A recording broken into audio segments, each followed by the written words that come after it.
केरल के तिरुवनंतपुरम में समीरा बीबी नाम की एक महिला बच्चे को जन्म देते हुए चल बसी। बताया जा रहा है कि उसके पति ने उसे अस्पताल ले जाने से इनकार कर दिया था। ये सच है कि डिलीवरी के दौरान हमेशा अस्पताल की ज़रूरत नहीं पड़ती, लेकिन ये मामला इसलिए उलझा हुआ है क्योंकि पति ने उसके लिए कोई सही इंतजाम करने की जगह एक्यूपंक्चर का तरीका चुना। ये माना जा रहा है कि आधी अधूरी जानकारी और पति की जिद महिला पर भारी पड़ी। मामला कुछ ऐसा है कि 36 साल की समीरा बच्चे को जन्म देते समय बहुत खून बहने से चल बसी। बच्चे को भी नहीं बचाया जा सका। समीरा के 3 बच्चे पहले से हैं और ये चौथा प्रसव था। समीरा नयाज नाम के शख्स की दूसरी पत्नी थी। पहली पत्नी से भी नयाज को एक बेटी है। समीरा की देखरेख शहाब नाम का एक शख्स कर रहा था, जो तिरुवनंतपुरम में एक्यूपंक्चर क्लिनिक चलाता है। बताया जा रहा है कि पड़ोसियों ने समीरा को अस्पताल ले जाने की सलाह दी थी। स्थानीय स्वास्थ्य कार्यकर्ता भी उसके घर पहुंचे, लेकिन समीरा के पति ने उनके साथ भी बदसलूकी की। वो अड़ा रहा कि घर पर ही प्रसव होगा। वैसे तो बच्चे का जन्म एक सामान्य प्रक्रिया है जिसमें अस्पताल जाने की ज़रूरत हमेशा नहीं पड़ती, लेकिन मेडिकल मदद से ये प्रक्रिया कुछ सुरक्षित हो जाती है और कुछ आसान। केरल का ये मामला दरअसल महिलाओं की उपेक्षा से ज़्यादा बड़ा है। ये समझना मुश्किल है कि एक्यूपंक्चर क्लिनिक चलाने वाला कोई शख्स प्रसव में मदद कैसे कर रहा था, और जो एक्यूपंक्चर क्लिनिक चलाता था क्या वो सर्टिफाइड एक्यूपंक्चरिस्ट भी था। इन दिनों मेडिकल साइंस में बहुत तरह के प्रयोग हो रहे हैं और इसके अलावा लोग वैकल्पिक पद्धतियों को भी अपनाना चाह रहे हैं, मगर अक्सर उनका इस्तेमाल आधी अधूरी जानकारी के साथ होता है। वो ये नहीं देखते कि ये पद्धतियाँ कहाँ पर कितनी मददगार हैं और उनका भरोसेमंद स्रोत है या नहीं। गूगल और इंटरनेट पर भी इलाज खोजने का नया चलन पड़ा है। केरल के मामले में भले ही गूगल का या इंटरनेट में किसी भी और प्लेटफॉर्म का इस्तेमाल ना हुआ हो, लेकिन लोग छोटी छोटी मुश्किलों से लेकर बड़ी बीमारियों तक के इलाज गूगल पर देखते हैं। इन सब के बीच कोई मारा जाता है तो हमें समझ में आता है कि हम एक बेहद गंभीर मसले को बहुत लापरवाही के साथ ले रहे हैं। ये जो मामला सामने आया है, उसके लिए बात करने के लिए, इस पर इसकी गंभीरता पे बात करने के लिए हमारे साथ डॉक्टर समीर भाटी हैं, जो स्वास्थ्य विशेषज्ञ हैं, और खुशबू जैन हैं, जो वकील हैं सुप्रीम कोर्ट में। बहुत धन्यवाद आप दोनों का। समीर भाटी साहब, ये मामला सुनने के बाद क्या लगता है, ये किस तरह का आपको लग रहा है कि नेग्लिजेंस है, एक वैकल्पिक पद्धति पर विश्वास है, या एक बड़ा ही डेंजरस ट्रेंड भी है कि चाहे पद्धति कुछ भी हो उसकी पूरी जानकारी भी है या नहीं है? क्योंकि एक्यूपंक्चर भी अगर है तो वो एक एंशिएंट सिस्टम है। चाइना में तो बहुत ज़्यादा प्रैक्टिस किया जाता है, पर यहाँ कौन कर रहा था, उसके पास क्या कोई सर्टिफिकेट था?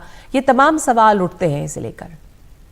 देखिए, जिस तरह से इस घटना के बारे में बात करें तो इस घटना के बारे में मैंने भी थोड़ा विस्तार से देखा था, पढ़ा था। इसमें ऑलरेडी जो भी ये रही हैं महिला, इनके पहले भी 3 सिजेरियन हो चुके थे, तो वो ऑलरेडी पेशेंट्स के पहले सिजेरियन रहे थे, तो वो अस्पताल में ही रहे थे। First thing. सेकंड, अगर हम बात करें तो केरला में हमारा हेल्थ केयर इंफ्रास्ट्रक्चर बहुत रोबस्ट है कि कई बार क्या है कि इस तरह के दूर दराज में आप रह रहे हैं जहां पर आपकी इस तरह की स्वास्थ्य सुविधाएं, तो वो भी किसी तरह से अभाव नहीं रहा।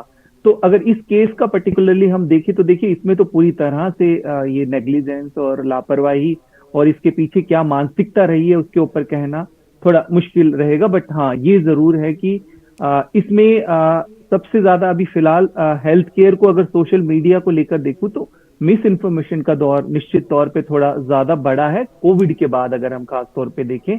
पर यहाँ पर चुनौती सिर्फ ये है कि देखिए, हेल्थ केयर हमारी आजकल बेसिक नीड बन गया है, बट सिर्फ हेल्थ केयर, क्योंकि जिस तरह से अभी हमने टेली कंसल्टेशन शुरू किया है, दूर दराज गांव में हमारे सुपर स्पेशलिस्ट नहीं जा सकते, तो उस केस में इसके हमारे बेनिफिट्स काफी ज्यादा है। बट हाँ, क्योंकि हेल्थ एक सेंसिटिव मुद्दा है, तो इसके अगर इसको ठीक तरीके से इस्तेमाल हम अपने सोशल मीडिया को ना करें तो पब्लिक सेफ्टी के लिए थोड़ा बड़ा कंसर्न बन जाता है। ये एक बड़ा कंसर्न लग रहा है इसमें खुशबू जैन के एक जो भी मदद के लिए भी आया, पति ने उसे बिल्कुल वहाँ से उस पर नाराज़ हो गया, भगा दिया। क्योंकि ज़रूरी नहीं है कि तमाम महिलाएं अस्पताल जाएं, लेकिन गरीब से गरीब जगह और दूर दराज जगहों पर भी जो मिडवाइव्स हैं, इस तरह के हेल्प पैरामेडिकल हेल्प भी मिल जाता है अगर बहुत ज़्यादा कोई कॉम्प्लिकेशन ना हो तो उसके ऊपर अब जो ये शख्स है इसके ऊपर अब केस भी हुआ है। जी बिल्कुल। अगर आप बात करेंगे, अ, मैं सर से अग्री करूंगी पहले वाले पॉइंट पे कि सोशल मीडिया या फिर जो इंटरनेट पे हमें इंफॉर्मेशन मिलने लगी है उससे बहुत हद तक हमारी हेल्प हुई है। हेल्प इस तरीके से हुई है कि हमारी जो कंट्री है और उसका जो ज्योग्राफी है, हर जगह पर सुविधा प्रोवाइड करना या हर जगह पर मेडिकल केयर प्रोवाइड करना इमीडिएट पॉसिबल नहीं था। तो अगर आप बेसिक हेल्थ केयर की इंफॉर्मेशन इंटरनेट से ले लें और वहां तक चीजें कर लें, ताकि आप तब तक, जब तक आपको प्रॉपर ट्रीटमेंट ना मिले, अगर वो कर ले तो बहुत हद तक बहुत चीजें सॉल्व हो जाएगी। बट सब लोगों को ये जानने की बहुत जरूरत है कि जब हम मेडिकल की बात करते हैं तो वहां पर जो क्रेडेंशियल्स है, अगर अगर आप एक्सट्रीम में जाते हैं, जैसे कि यहाँ पर हो गया किसी सीरियस इशू में आप लेबर जो है, जो बाकी लोग एडवाइस कर रहे हैं उन सिनेरियोज में, या फिर ऑपरेशन के सिनेरियोज में, या फिर किसी और सिनेरियोज में, इनमें जब आप इस तरीके की चीजों को यूज करते हो, खुद का नॉलेज या फिर इंटरनेट से जो मिला हुआ नॉलेज है, तो प्रॉब्लम ये होती है कि लोगों को समझने की सख्त जरूरत है कि यहाँ पे अकाउंटेबिलिटी जो है वो बहुत कम है इंटरनेट की। जो क्रेडेंशियल्स प्रोवाइड होते हैं इंटरनेट पे वो बहुत एक्सपर्टाइज तरीके से नहीं होते हैं, कहीं पे होते हैं कहीं पे नहीं होते हैं। दूसरी चीज मिस वैसे इन्फॉर्मेशन और इस मामले में तो सोशल मीडिया का इस्तेमाल भी नहीं किया गया। ऐसा नहीं कि वो सोशल मीडिया का इस्तेमाल करके और किसी तरह का इलाज करना चाह रहा था। उसने एक वैकल्पिक जो जो शख्स था, जो एक्यूपंक्चरिस्ट था, वो कोई और था, उसका पति नहीं, जिसके वो देख रेख में थी। सवाल इसमें ये भी उठता है डॉक्टर समीर भाटी कि वैकल्पिक जो ट्रीटमेंट के तरीके हैं वो हैं, वो एंशिएंट साइंस भी है, अच्छे हैं, लेकिन उनकी प्रैक्टिस के लिए भी रेगुलेशंस हैं क्या, और कितने स्ट्रिक्टली इनको फॉलो किया जाता है? क्या कोई देखिए, चेकिंग होती है? कौन क्या? जी जी जी जी, निश्चित तौर पे उसके लिए सभी तरह की वैकल्पिक सोर्सेज के लिए भी हमारी जो पद्धतियां हैं, हमारी रेगुलेशंस बनी हुई है। पर स्पेसिफिकली इस केस के सिलसिले में देखें तो जिस तरह से आशा वर्कर ने भी विजिट की कई बार और फॉलो अप भी लिया, पर उन्होंने खास तौर पे डिनाई कर दिया। तो वो किस तरह की क्या इंटेंशन रही उसके ऊपर नहीं कहा। पर अगर हम बात करें तो स्पेसिफिकली देखिए, एक्यूपंक्चर, एक्यूप्रेशर्स और इन सब की बात की जाती है तो ये हमारी पेन मैनेजमेंट के लिए तकनीक्स का इस्तेमाल इनके लिए किया जाता है। पर खास तौर पे स्पेसिफिकली इस पेशेंट के लिए, क्योंकि खाली हम यहाँ पर डिलीवरी की बात नहीं करें, चाइल्ड लेबर की बात नहीं करें, यहाँ पर उसका किस तरह की हिस्ट्री रही थी, किस तरह की, क्योंकि वो हाई रिस्क वाली पेशेंट थी, तो ये सब चीजों को एनालाइज करना बहुत जरूरी है। बट हाँ, पॉलिसीज इन प्लेस है, बट उसका ग्राउंड लेवल पे इम्प्लीमेंटेशन कई बार एक चुनौती रहता है।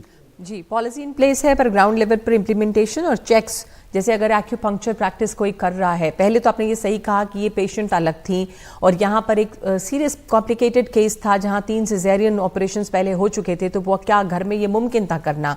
दूसरे की ग्राउंड लेवल पे चेक्स नहीं होता उन लोगों का भी जो कोई और वैकल्पिक सिस्टम प्रैक्टिस कर रहे हैं, चाहे वो कोई भी दूसरा सिस्टम हो ट्रीटमेंट का। खुशबू जैन, अब ये जो शख्स है, जो इसका पति है समीरा का, उसके ऊपर मामला दर्ज हुआ है, तो आप जब इसको देखती हैं इस केस को, ये एक तरह से क्या इसमें कहा जाएगा, हत्या का मामला होगा? किस तरह का मामला इसमें बनता है? जी, मैटर सबजुडाइज होगा। मुझे प्रॉपर एग्जैक्ट फैक्ट्स नहीं पता है, पर अगर जितने फैक्ट्स आप बोल रहे हैं उसके हिसाब से अगर हम जनरली बात करें तो आपने स्टार्ट में जो कहा था वो एकदम सही बात है कि ऐसा नहीं होता है कि हमारे यहाँ पे हॉस्पिटल में ही होता है बर्थ। बर्थ घर पे भी होता आया है, और हमारी एंशिएंट पद्धति अगर आप देखेंगे तो हॉस्पिटल्स बहुत लेट आए थे जहाँ पे चाइल्ड बर्थ की बात होती है। बट दूसरी चीज जो सर ने बोली वो भी बहुत सही थी कि बहुत सारी जगह पर जहाँ हॉस्पिटल्स अवेलेबल नहीं है, जहाँ पे मेडिकल केयर नहीं है, वहां पे अगर ये चीज हुई है या फिर नॉर्मल बच्चा पैदा होने वाली बात होती है तो वो होती ही है। अब उन सिनेरियोज में कुछ मिसहैप हुआ है तो उसके लिए आप किसी को मर्डर के लिए नहीं डाल सकते अंदर। पर अगर किसी को जानकारी है कि ये करने से हाई लाइकलीहुड है कि कोई सीरियस इशू हो सकता है बच्चे की जान को या माँ की जान को, उसके बाद में भी उन्होंने वो चीज की है और वो चीज करने के लिए उनके पास में ऐसा नहीं था कि कोई और कोई सुविधा या कोई ऑप्शन अवेलेबल नहीं था।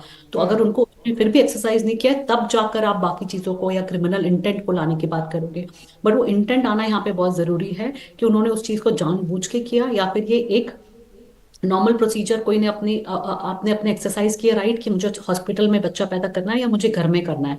तो उन जी। सिनेरियोज में अगर कोई आपने एक्सरसाइज राइट किया है तो मुझे नहीं और लगता कोई। उसमें जी, उसमें ये भी नहीं साफ है कि महिला की मर्जी क्या थी, जी क्या बिल्कुल। जबरदस्ती उस पर ये थोपा गया।